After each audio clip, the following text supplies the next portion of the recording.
Hello, my name is Mage and welcome to Black and White Thinking, a place where I talk about bisexuality, being crazy, and how badly women are treated by the media. Today's video is going to be one that touches on all of those things. Today I want to talk about a movie that recently aired at the Venice Film Festival, Blonde, directed by Dominik.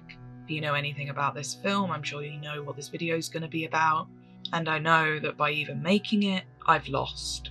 I want to talk about this film for a myriad of reasons I don't like it, and everything it stands for, but I also want to talk about Marilyn Monroe, and dead women in general. This is going to be one of those rants about Hollywood again, so buckle up kids. And this feels like a weird video to ask for people to subscribe on, but please consider doing so because we're all part of the exploitative system at the end of the day.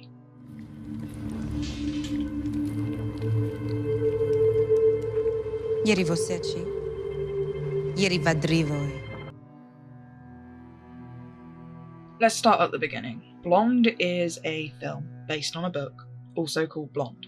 Blonde, the movie, recently aired at the Venice Film Festival to what I believe was a 14-minute standing ovation. It's been in production for 10 years, the movie, and has had 3 major recastings. The film is about Marilyn Monroe. Originally, Naomi Watts was signed on to play that role, then Jessica Chastain, and now Ana de Armas. Apologies for butchering her name there. There are a myriad of things that have upset me about Blonde.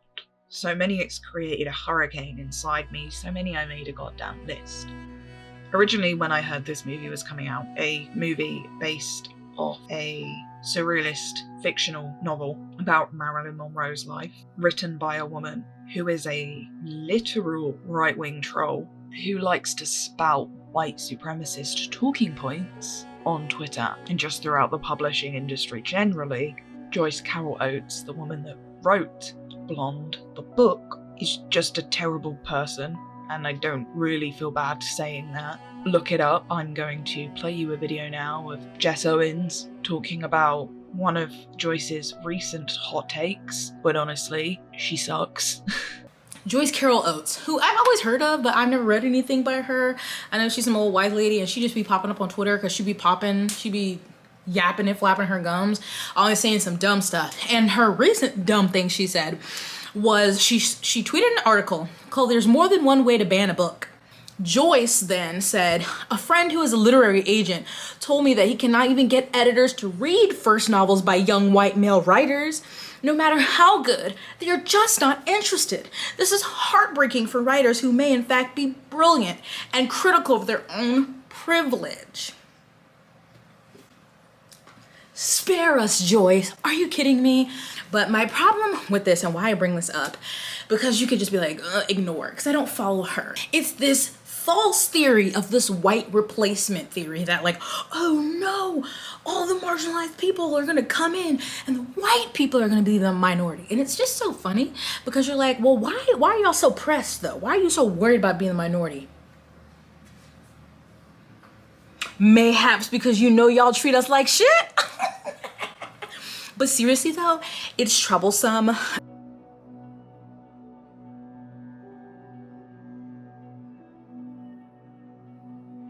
So when I realised that Blonde was going to be an adaptation of Joyce Carol Oates' Blonde, that was an immediate red flag for me. But I have seen every, I'm pretty sure, rendition of Marilyn Monroe post Marilyn Monroe. I even watched Smash.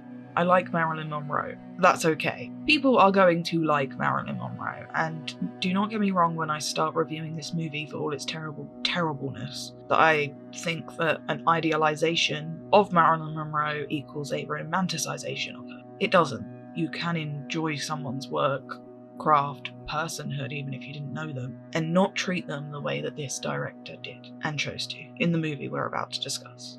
Now, as I said, Blonde is a kind of surrealist take, very much not verbatim take on Marilyn Monroe's life. It is a biopic, but the bio part, outside of the general main events of her life, are all pretty fictionalized, and there are some strange, like truly surrealist moments in it, especially in the film in which they've been exaggerated.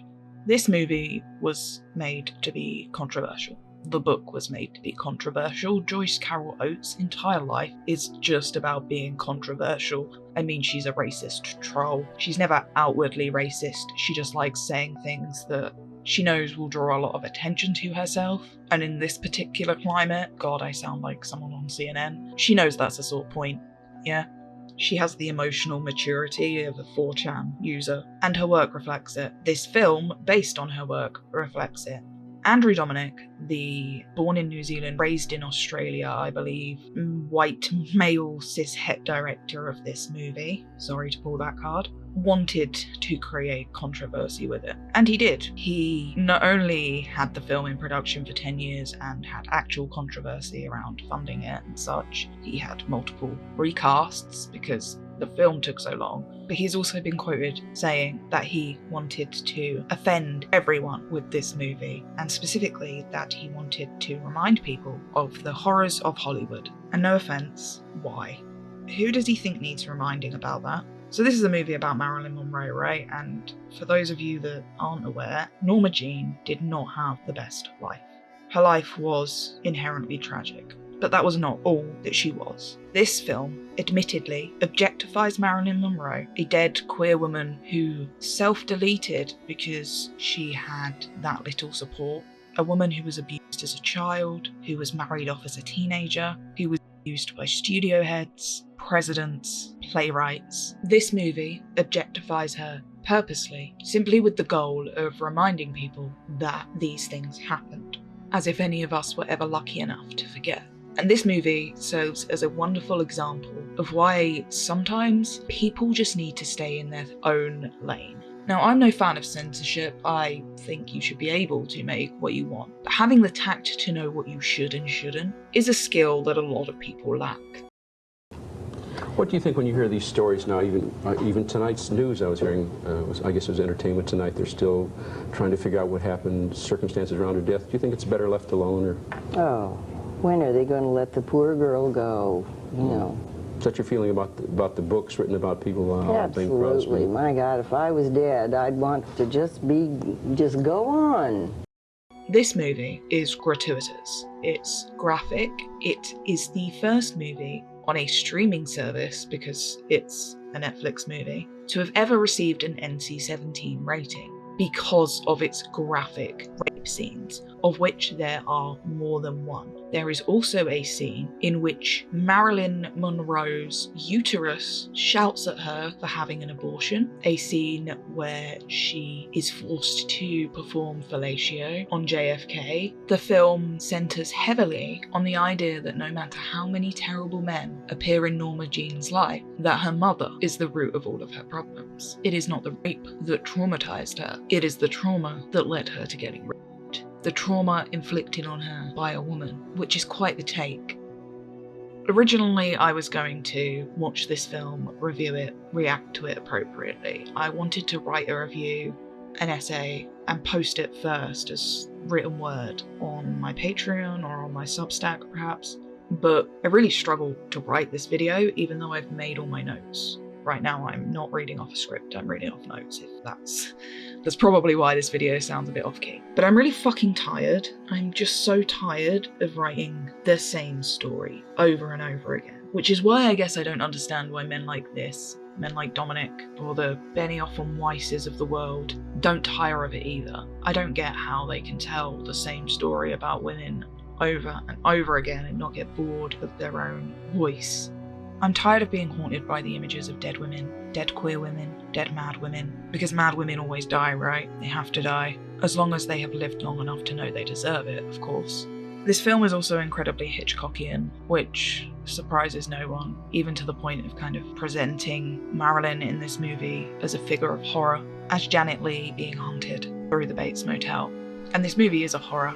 I'm not the only one that thinks that. I really enjoyed and both hated reading the reviews for this movie. All the ones that reviewed it and said it was a good movie seemed to be of the opinion that it was good because they felt something. Casey Affleck heaped praise on Andrew Dominik's forthcoming Marilyn Monroe biopic Blonde. It's hard not to see Blonde as a chronicle of exploitation and abuse which merrily carries on the tradition. It's hard to ignore the queasy feeling that Dominik is getting off on the tawdry spectacle. Thank God, in a way, that Blonde will be predominantly seen at home on Netflix, because you will want to escape to the bathroom and scrub off your skin. The film turns into sensationalized psycho-sexual trauma PRN, steadily robbing the protagonist of all dignity. Everyone who said it was a bad movie said they felt too much.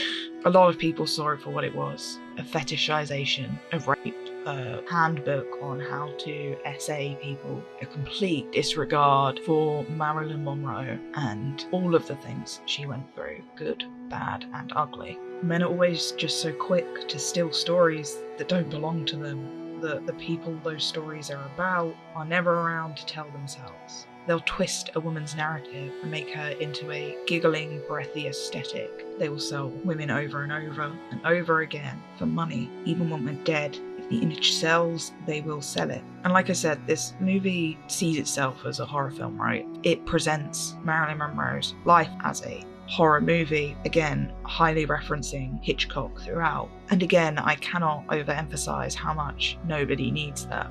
You don't need to make Marilyn Monroe's life a horror story. You don't need to present that in fiction. It was a horror story that's first telling was so vile and distressing that it bears not honestly be repeated. Bilger Abiri at Vulture wrote an interesting review. It was remarkably positive while saying all of the things I thought. I think Abiri was giving Dominik the benefit of the doubt that I have so long given up. I am jaded.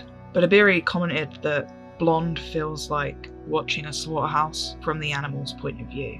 And I found that really interesting because I think it kind of points out how much Marilyn Monroe is treated like a piece of meat, like an animal. This movie does not want to see Marilyn Monroe as anything more than an object or a victim. And she was so much more than that. Norma was not an object. She was a woman, a human being. She wrote poetry and she studied her craft. She was not a natural actress. She worked really, really hard for what she did. She went to bat for her friends, the type of person to sit front and center at their show just so her friends know she's there. She cared about civil rights. She did a lot of charity work. She liked Goya and Botticelli. She loved animals and nature and trees and long baths and even longer conversations about big ideas. There are so many stories about Marilyn Monroe that you can tell that are not centered on the violation of her body. But Dominik doesn't want that. Dominik made that choice. What he thinks is honesty, what he thinks is a look at Marilyn Monroe's vulnerability, I see as male nihilism and exploitation. Because there's a really fine line, right, between exploitation and honesty.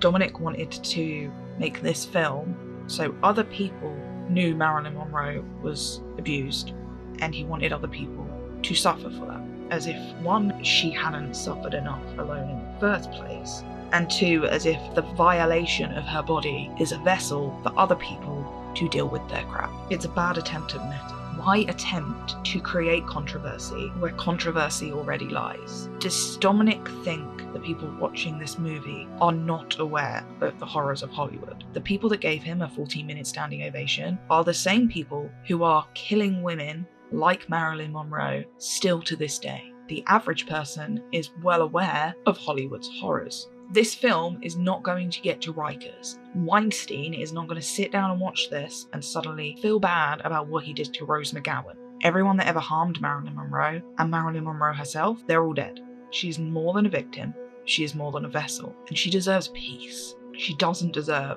for her abuse and her assaults to be recreated so that some dude can win his fucking Oscar. She is worth more than that. Women like her are worth more than that. And nothing says, I think Marilyn Monroe is an object, than Dominik centering his film on celebrity. Because his film is about celebrity. It's not about Marilyn. She was not required to be sentient or a multi-dimensional character. She is an object, a tool, a thing for him to move about, to make what he needs.